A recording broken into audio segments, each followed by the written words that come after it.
Já de volta aqui com o Bem Assim, gente, olha só. Vamos cuidar então das mulheres? Você com certeza conhece alguém que já teve ou tem mioma, né?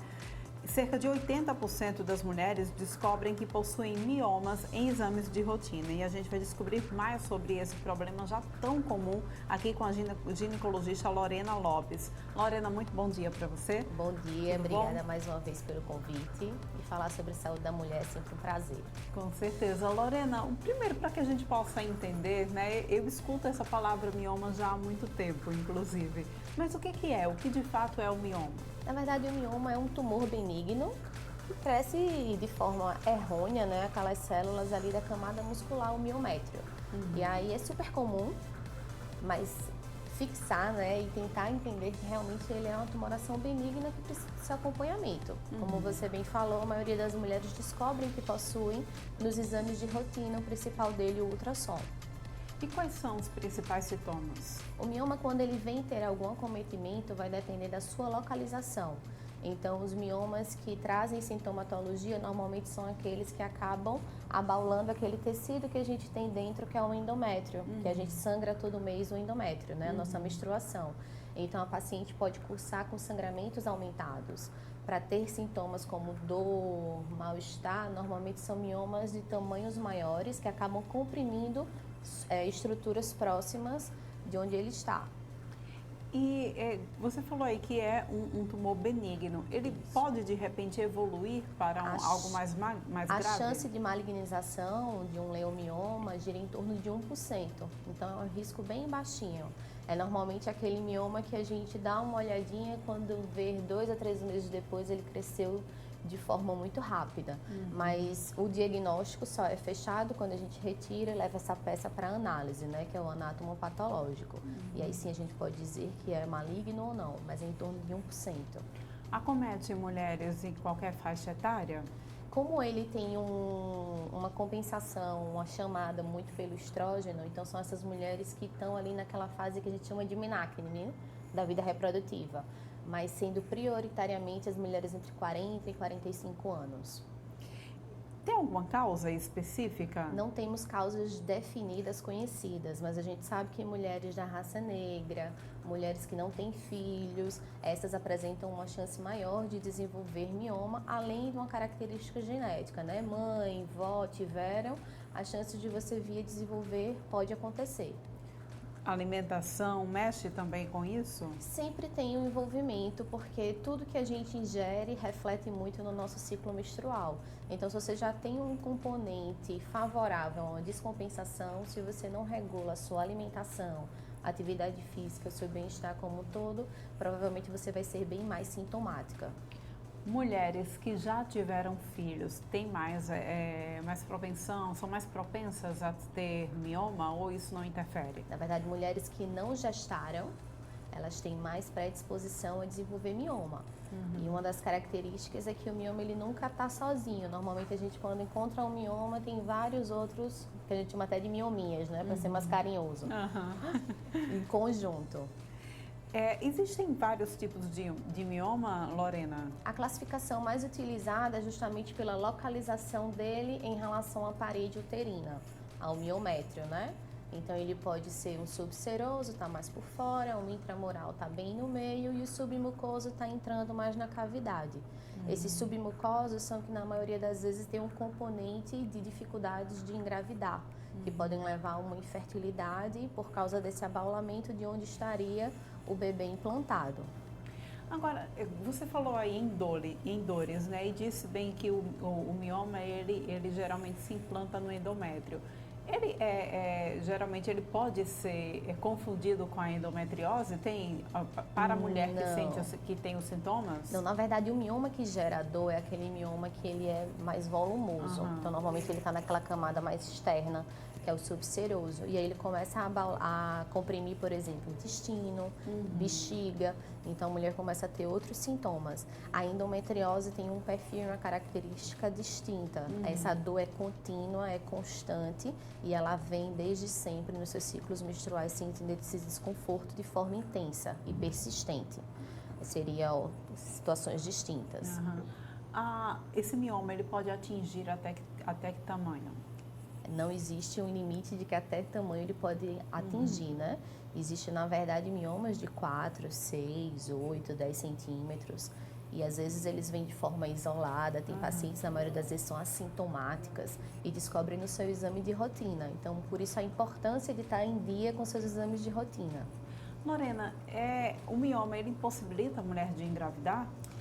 Se ele tiver esse componente, que a gente chama, né, de abaular ali a cavidade intrauterina, que é o endométrio, ele pode levar tanto a um abortamento de repetição, porque o bebê fica com dificuldade de se desenvolver, o embrião quando implanta, tem aquela irregularidade, como ele também pode levar a partos prematuros ou até realmente a dificuldade de gestar, porque essa cavidade está comprometida. Há como fazer o tratamento do mioma? Sim. Por exemplo, na época da minha avó, a tudo gente era já conversava, cirúrgico, né? exatamente, a gente já conversava aqui antes da gente iniciar a entrevista, né? Eu contava que a minha avó teve mioma e ela precisou fazer a cirurgia e ela retirou tudo. Hoje em dia ainda é preciso fazer isso? Não, na verdade, a via de terapêutica adotada depende muito da prole dessa paciente, dessa mulher. Então, quantos filhos ela tem, se ela tem desejo de gestar ou não e a idade. Porque pacientes novas, na maioria das vezes, não manifestam o desejo atual de gestar, mas pode ser algo que venha a aparecer futuramente.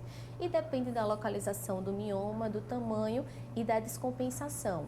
Mas a gente pode primeiro adotar um tratamento clínico e a gente tenta bloquear essa paciente através do uso de progestágenos, fazer com que ela fique mais bloqueada, não tenha essa descompensação para o mioma crescer e o sangramento reduzir, que a principal sintomatologia são esses sangramentos aumentados, que se persistentes podem levar a uma anemia grave na paciente. Mas esses sangramentos, eles vêm apenas no período menstrual ou eles se mantêm constante? Na maioria das vezes, a mulher pode ter uma persistência ao longo e esse sangramento durar aí 20, 30 dias.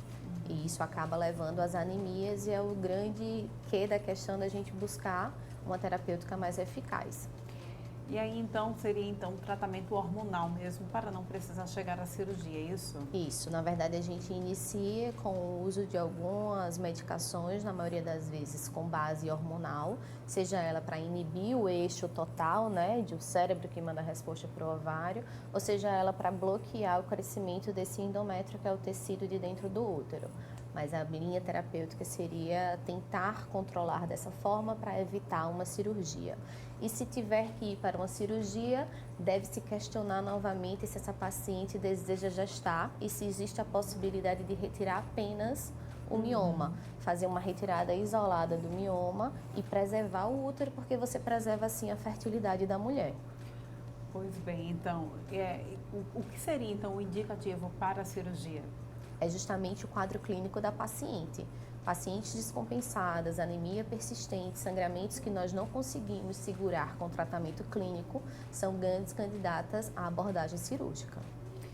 E aí, é preciso então fazer a retirada completa? Porque esse procedimento ainda se faz? Tem mulher que faz a retirada não só do útero, mas tira o útero, tira o ovário, tudo. Acomete também os ovários? Não. O mioma é um crescimento errático do miométrio. Ele é localizado no útero mesmo. Os ovários podem ser preservados e devem ser preservados porque quando a gente retira esses ovários, a gente impõe a paciente em uma menopausa cirúrgica, né? Gente, menopausa, essa paciente que na maioria das vezes é uma paciente que está no período reprodutivo, porque ela está em torno dos seus 40, 45 anos, os hormônios ainda são efetivos. Então, não tem indicação de retirada dos ovários. Mas, o que acontece? Na maioria das vezes, durante a abordagem cirúrgica, a gente não consegue retirar apenas o mioma. E aí, durante a intercorrência cirúrgica, pode vir a necessidade de retirar o útero, mas os ovários são preservados. Lorena, esse diagnóstico, então, o diagnóstico do mioma, como é que ele é feito? Qual a importância? Tem algum exame direcionado para poder fazer o diagnóstico desse mioma? Nós temos a ultrassonografia transvaginal, né? E a pélvica transvaginal, que são complementares, que elas têm uma grande sensibilidade e especificidade para o diagnóstico. Então, é um exame de fácil acesso, baixo custo e ótimo para o diagnóstico da miomatose uterina. Então, encontrando ali, já fazendo esse diagnóstico, o tratamento já começa imediatamente ou existem casos também, por exemplo, que aparece o mioma, não é necessário o tratamento? Com certeza. Como a gente sabe, cerca de 20 a 25% das mulheres elas possuem miomatose uterina e nem são sintomáticas, não tem nem conhecimento. São miomas pequenos, discretos, que vão ficar ali com ela durante toda a vida.